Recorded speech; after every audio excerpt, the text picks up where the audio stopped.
삼성이 베트남에 드디어 칼을 빼들었습니다. 코로나 팬데믹이 시작된 2년 전부터 한국인을 너무나도 열받게 한 베트남의 유명 인플루언서가 한국이 코로나의 근원지라며 한국의 영어 이름인 사우스 코리아를 사우스 코로나로 바꾸고 조롱한 게시물에 베트남인들 사이에서 폭발적인 반응을 얻으며 수만 개의 좋아요와 댓글이 달리는가 하면 베트남에 거주하는 한인들 간의 대화 내용을 보시며 더 충격적입니다. 하노이에 거주하는 한 한국인은 제가 지금 있는 하노이의 아파트 관리사무소에서도 저희 집에 방문해서 중국에 갔다 온 적 있냐 물어본다. 전했고 또 다른 이는 지금 베트남 내 혐한 발언이 심각하다 실토했습니다. 이뿐만이 아닙니다.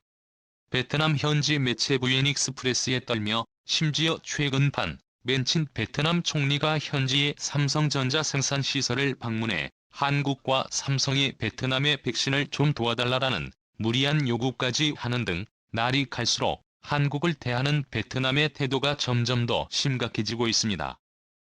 한국은 베트남 내 최대 투자국으로 수십만 개에 달하는 양질의 일자리를 제공하고 있고 간접 효과까지 고려한다면 수백만 명에 달하는 베트남인들의 생계를 책임지고 있다고 해도 과언이 아닌데요. 이렇게 고마운 나라 한국을 대하는 베트남의 태도는 너무나 충격적이었습니다. 그리고 결국 삼성의 베트남을 향해 칼을 빼들었습니다. 삼성전자가 글로벌 스마트폰 생산 체계를 대대적으로 재편하기로 했습니다. 베트남에 집중했던 갤럭시 스마트폰 공장을 인도와 인도네시아 등으로 옮기기로 한 것인데요. 이를 위해 연간 1900만 대를 생산할 수 있는 규모의 설비를 이동시키고 인도와 인도네시아에서 생산 라인 증설 등을 위해 대규모 투자를 감행할 예정입니다. 전문가들은 한국을 대하는 베트남의 태도도 문제이지만 베트남 현지 인건비가 너무 많이 올랐고 코로나19 확산으로 베트남 정부가 툭하면 공장을 멈추게 했다. 이러한 상황들을 종합적으로 고려해 과감한 결단을 내린 것이다라고 전했습니다. 현재 삼성전자는 베트남 방위 성과 타이ung 옌성에 2개의 스마트폰 공장을 두고 있는데요. 여기서만 무려 1년에 1억 8,200만 대가 생산됐습니다.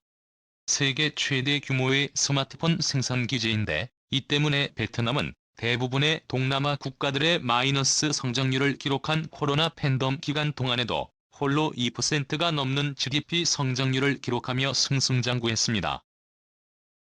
더욱더 이번 삼성전자의 발표를 충격적으로 받아들이고 있는데요. 특히 인도 법인에 대한 이전이 활발하게 이루어지면서 오는 2014년 인도 법인이 삼성전자 스마트폰의 최대 생산기지가 될 것으로 알려졌습니다. 이전이 완료될 경우 현재의 60%인 삼성전자 베트남 스마트폰 생산 비중을 절반인 30% 이하로 떨어질 전망입니다. 베트남 입장에서 이번 사태가 심각한 것은 베트남에 진출했던 글로벌 기업들의 삼성의 이러한 탈베트남 움직임을 따라하고 있다는 것입니다. 베트남 주재의 미국 상공회의소가 미국 기업 100개사를 대상으로 실시한 설문 결과 응답한 기업 5곳 중 하나인 삼성처럼 베트남에 있는 공장을 다른 국가로 옮긴다고 말했고 나머지 기업들도 삼성의 움직임을 예의주시하고 있는 것으로 전해졌습니다. 한번 투자하면 쉽게 투자를 처리하지 않고 지역사회 공동 발전을 위해 엄청난 돈과 노력을 쏟는 것으로 유명한 삼성의 마음을 바꿨다는 것은 그만큼 현지 상황이 심각하다는 것을 의미하기 때문입니다. 삼성전자는 현재 베트남 도시에 파키스탄에도 투자를 늘려가고 있습니다. 파키스탄 남부 항구 도시 카라치시의 휴대전화 생산 공장도 건설하고 있는데요. 파키스탄 최대 시멘트 생산업체인 럭키 시멘트의 자회사인 럭키 모터 코퍼레이션의 자동차 공장을 휴대전화 생산 공장으로 용도를 변경하는 방식입니다. 베트남 대신 삼성전자가 온다는 소식에 인도네시아 언론들은 난리가 났습니다. CNN 인도네시아는 베트남에서 인도네시아로 삼성 공장이 온다라고 대대적으로 보도하며 환호했고 인도네시아 네티즌들은 우리는 베트남보다 인건비도 저렴하지만 생산성은 더 좋다. 인도네시아 정부는 베트남보다 더 획기적으로 삼성에게 잘해줘야 한다라며 기뻐했습니다. 현재 베트남과 인도네시아의 코로나 상황을 보시면 완전히 다른 세상입니다.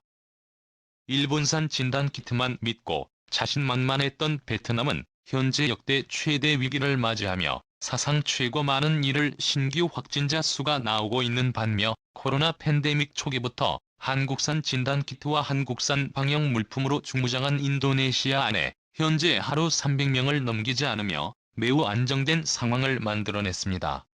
인도네시아는 베트남과 달리 일본과의 외교 형식적으로만 유지한 채 사실상 한국에 올인하고 한국을 전적으로 믿고 따르고 있습니다.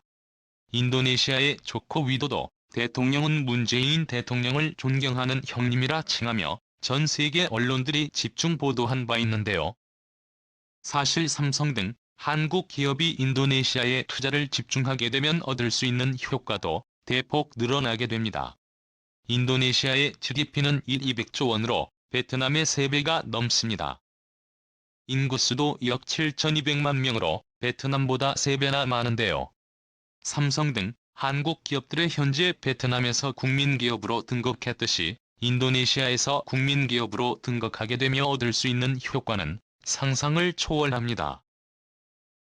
인도네시아의 경우 도와준 은혜를 잊고 일본과 한국 사이에서 간보기를 하는 대신 한국을 전적으로 신뢰하기 때문에 코로나 팬데믹과 같은 비상 상황에도 한국과 긴밀한 소통할 해에 효과적인 대응이 가능했습니다.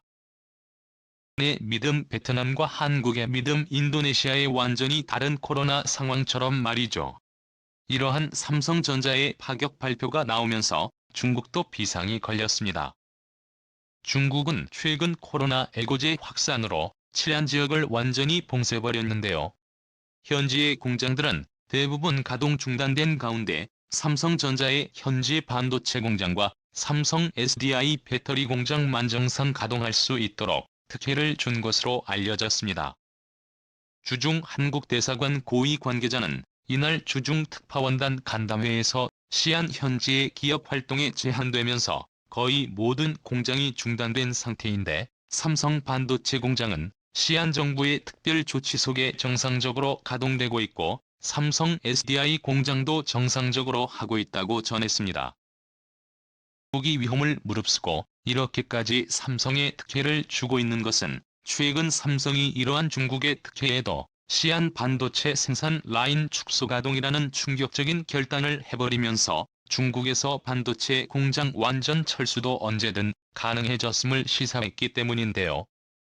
지난번 삼성의 중국 광둥성 내 마지막 남은 스마트폰 공장을 철수했을 당시에 해당 지역 일대가 한순간에 쑥대밭이 된 경험이 있기 때문입니다. 홍콩 사우스 차이나 모닝 포스트에 따르면 삼성의 공장이 떠난 광둥성 후이저우에서 작은 식당을 운영하던 리빙 씨는 삼성이 떠나기 전에 한 달 매출이 6만 위안에서 7만 위안까지 올랐는데 지금은 고작 하루에 두세 테이블 손님으로 매출이 몇백 위안에 지나지 않아요.